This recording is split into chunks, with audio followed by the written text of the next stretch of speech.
Friends, Bihar स्वास्थ्य विभाग में बहुत सारी भर्तियाँ चल रही है, जैसे कि ड्रेसर की हो गई, एओटी की हो गई और एक्स-रे की भर्ती हो गई। देखिए ईसीजी की भर्ती हो गई, स्टाफ नर्स की भर्ती हो गई, फार्मासिस्ट का भर्ती हो गई और देखिए रुकिए लैब टेक्नीशियन की भर्ती हो गई। इसके अलावा भी बहुत सारी भर्तियाँ हैं, जो कि देखिए बीटीसी समय-समय पर नोटिस जारी करते रहता है, ठीक है? तो अभी जो नोटिस जारी किया गया है एक्स-रे को लेकर के और अन्य जो है नोटिस जारी होने वाले हैं, उन सारे टॉपिकों पे हम बात करने वाले हैं और आखिर इसमें कट ऑफ कितना जाने वाला है। देखिए कई ऐसे लोग हैं जिनका देखिए 40 प्लस नंबर है।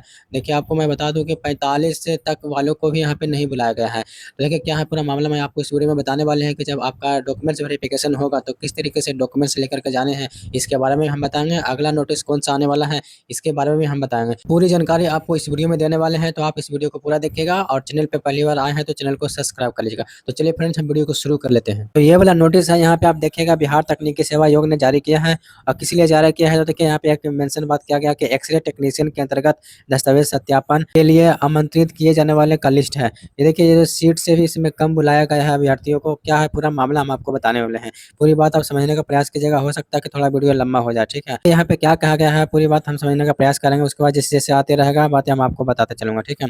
देखिए स्वास्थ्य विभाग बिहार, पटना एवं गृह विभाग कारा, ठीक है? यानी कि जो है दोनों भर्ती है, कारा वाला और स्वास्थ्य वाला, दोनों एक ही साथ है। देखिए बिहार, पटना के अंतर्गत एक्स-रे टेक्नीशियन के रिक्त पदों पर चयन हेतु प्रकाशित विज्ञापन संख्या इतना के अंतर्गत सीबीटी परीक्षा में कोटिवार न्यूनतम अर्हता के आधार पर उत्तीर्ण अभ्यर्थियों के दस्तावेज सत्यापन का कार्य कराया जाना है। देखिए यहाँ पे जो बात कहा गया है, देखिए न्यूनतम अर्हता के आधार पे, ऐसा इसमें बात नहीं कहा गया है कि जितने लोगों को मिनिमम पासिंग मार्क्स आया था, न्यूनतम जो अर्हता अंक आया था सभी को बुलाया गया है। इस भ्रम में आप मत रहिए, ठीक है? ये सभी को बुलाया गया है डीवी के लिए, बहुत लोगों को नहीं बुलाया गया है। यहाँ पे क्या कहा गया आगे देखिए, कहा गया कि न्यूनतम अर्हता के आधार पर उत्तीर्ण अभ्यर्थियों के दस्तावेज सत्यापन कार्य कराया जाना है। उक्त के अंतर्गत दस्तावेज सत्यापन का कार्य देखिए दिनांक 23 तारीख से शुरू होगा, यानी कि 23 मार्च से शुरू होगा और ये 25 तारीख तक चलेगा। वहीं हम बात कर लेते हैं जो ओटी का, तो ओटी का जो है देखिए आपको 25 ये अप्रैल के जो है फर्स्ट वीक में आपको ओटी और ईसीजी का आपको डॉक्यूमेंट्स वेरिफिकेशन होना है। देखिए पूरा सभी डेट है। यहाँ पे 2 पालियों में होगा, इनका 10 बजे से लेकर के 1:30 बजे और 2 बजे से साढ़े 5 बजे तक। उस लिस्ट को मैं आपको दिखाऊँगा, ठीक है? ये जो होना है देखिए आपको सभी कुछ पता चल गया। आगे हम बढ़ेंगे, जो भी इम्पोर्टेंट बात होगा वो हम बताऊँगा, ठीक है? आगे कहा गया है कि देखिए अभ्यर्थियों को निर्देश है कि विभागों के विकल्प में प्राथमिकता का चयन ध्यानपूर्वक करेंगे, यानी कि वहाँ पे जो आपको है विभाग के बारे में पूछा जाएगा, तो आप जो है देखिए आप जिस विभाग में जाना चाहते हैं, स्वास्थ्य विभाग, कारा विभाग, यानी जो भी आपसे पूछा जाएगा, उसको आप सही तरीके से बताएँगे। आपको जो है बार-बार जो है उसमें चेंजिंग करने का अनुमति नहीं दी जाएगी। ऐसा नहीं कि देखिए यहाँ जाना चाहते हैं और बाद में कहेंगे वहाँ जाना चाहते हैं। एक बार देखिए सब कुछ आप ध्यान से बताना है, ठीक है? कॉल लेटर के बिना दस्तावेज सत्यापन आपका नहीं कराया जाएगा, ठीक है? देखिए जिस तरीके से आप एग्ज़ाम देने जाते हैं तो एडमिट कार्ड होता है, उसी तरीके से डीवी के लिए कॉल लेटर ज़रूरी है, ठीक है? ये बातें हो गई क्लियर।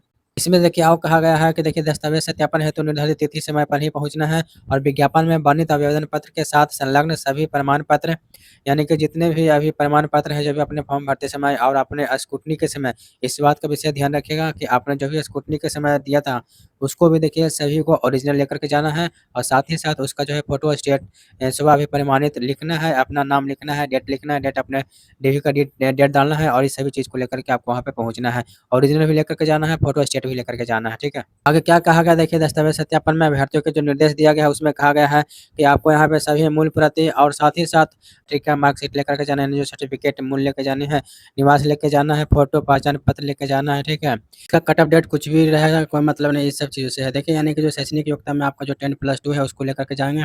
इसके अलावा जो है आपने कोर्स कर रखे हैं, जो technician diploma, bachelor of radio imaging technology course, ये सभी जो चीज़ें हैं इससे संबंधित जितने भी सर्टिफ़िकेट हैं सभी को ले लीजिएगा, ठीक है? इसके अलावा आरक्षण के वही, अगर आप जो मान लीजिए कि अगर आप देखिए कोई ईबीसी से हैं तो एनसी लेकर के जाएँगे, कोई एससी से तो कास्ट सर्टिफ़िकेट लेकर के जाएँगे, कोई जो है यूआर कैटेगरी है ईडब्ल्यूएस में आते हैं तो ईडब्ल्यूएस लेके जाएँगे और ये सभी चीज़ें देखिए 1/4/2025 के पहले का ही होना चाहिए।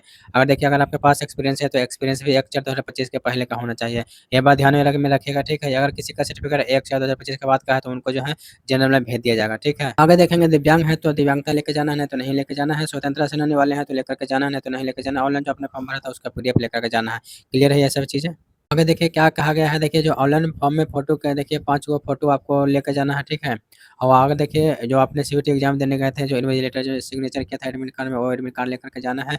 सीयूईटी में जो स्कोर कार्ड आपको लेकर के जाने हैं। अगला देखिए संस्थान के संघ अथवा बिहार राज्य अथवा अन्य राज्य सरकार से डिप्लोमा इन एक्स-रे टेक्नीशियन या bachelor of radio imaging technology course किए हैं तो वो आपको सर्टिफिकेट लेकर के जाना है, ठीक है। अगर देखिए कोर्स के नाम में भिन्नता के कारण पाबंधिक रूप से मान्य या अभ्यर्थियों के द्वारा संबंधित संस्थान विद्यालय द्वारा कोर्स के बिहार सरकार के मान्यता प्राप्त संस्थानों द्वारा संचालित कोर्स के समरूप एवं सततवार सदृश पाठ्यक्रम होने का साक्ष्य। मान लीजिए कि किन्हीं का कोर्स में जो है bachelor of radio imaging technology नहीं लिखा हुआ, कुछ और लिखा हुआ, ठीक है। तो इस बात को आप ध्यान से समझ लीजिएगा। मान लीजिए जो बिहार सरकार से जो भी देखिए कोर्स चलता है एक्स-रे टेक्नीशियन वाला या फिर बैचलर रेडियो इमेजिंग टेक्नोलॉजी वाला, उसका सिलेबस आपको निकालना है, ठीक है।